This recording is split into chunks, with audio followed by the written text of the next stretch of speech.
Desiree has worked all over the country. She's flown fire, she's flown police work, vertical reference, traffic watch, donor flights. She's flown it all. She has worked her way from washing helicopters to now she is flying for Angel City Air as the Channel 2, Channel 9 pilot reporter 5 nights a week. She is what the PHPA is all about. That's why we're doing this, is so everybody knows how to get it done. Pleased to welcome Desiree Horton. Thank you.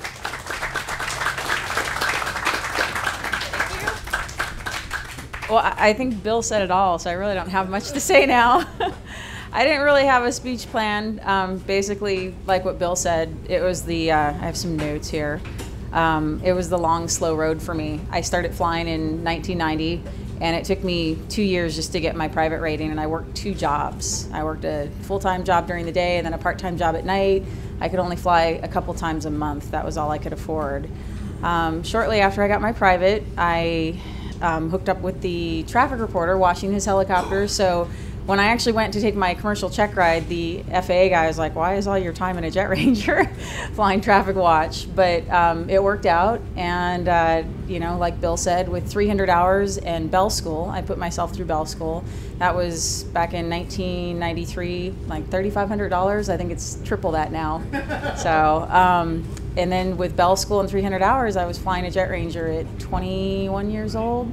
And kind of started my own business doing tours and advertising for aerial photography, and built my hours up from there. But it was still a slow road because I knew that I had run out of money. So I didn't get my CFI, I didn't get my instrument rating. I'm just now working on my instrument rating 21 years later. And I still don't have the money to do it. But, you know, I lost my train of thought. It wasn't until probably 1995, 1996, 7 that I started really getting more jobs flying. So from starting in 1990, it wasn't until the late 90s when I really started getting the jobs. In 1998, I got hired full-time with Helinet Aviation, and that's when I walked away from all my other jobs on the ground and finally pursued flying full-time.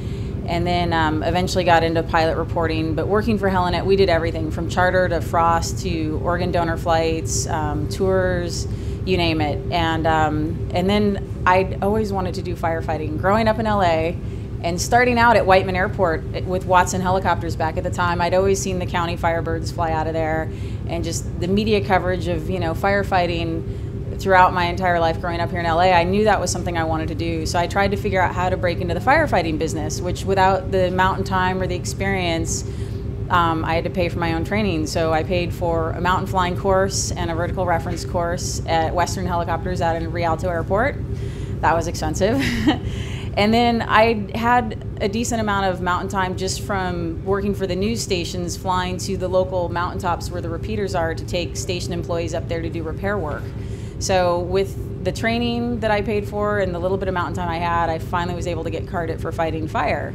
And then that was tough trying to get that first job. So just networking and knowing the right people, and finally getting the opportunity to get a job, I worked my way into doing contract work. So I worked for a couple different companies flying local contracts here in California for the first few years, flying light, which are the Type 3 type helicopters on fires. And then I still wanted to get into the bigger stuff. So I networked and found a company that was looking for someone if they were willing to fly for free to build time in the S-58. So basically I had to turn down paying jobs and go hang out, you know, and build time in this ship. So that was rough doing that. So took a lot of sacrifices, but I did it, and I got the hours, and then eventually I was flying 58s on fires 3 years after. And then I got into aerial construction because the last few years fire season's actually been pretty slow, which is good for the residents, bad for us. So I got out of that and got into construction and worked for a company out of Illinois on a contract for 4 months, and I was basically, you know, doing aerial construction sometimes in 3 different states in one day. That was so much fun. It's, you know, those games at the store where you put a quarter in and the little claw grabs the toy. That's what it felt like I was doing every day, but with a helicopter. So it was really cool.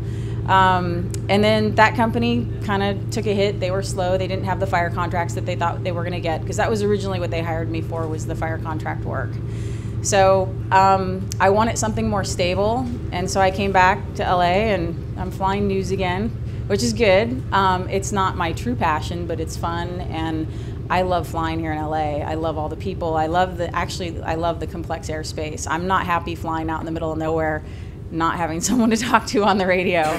So I really enjoy flying here. I'll probably still do more fire stuff in the future, and my next step is to do EMS. I'm working on my instrument rating now and hoping to get into the EMS field like my buddy Yoshi over there. He flies for Reach. So I don't know. I can't think of if I'm leaving anything out. I have some notes in here, so if anyone has any questions.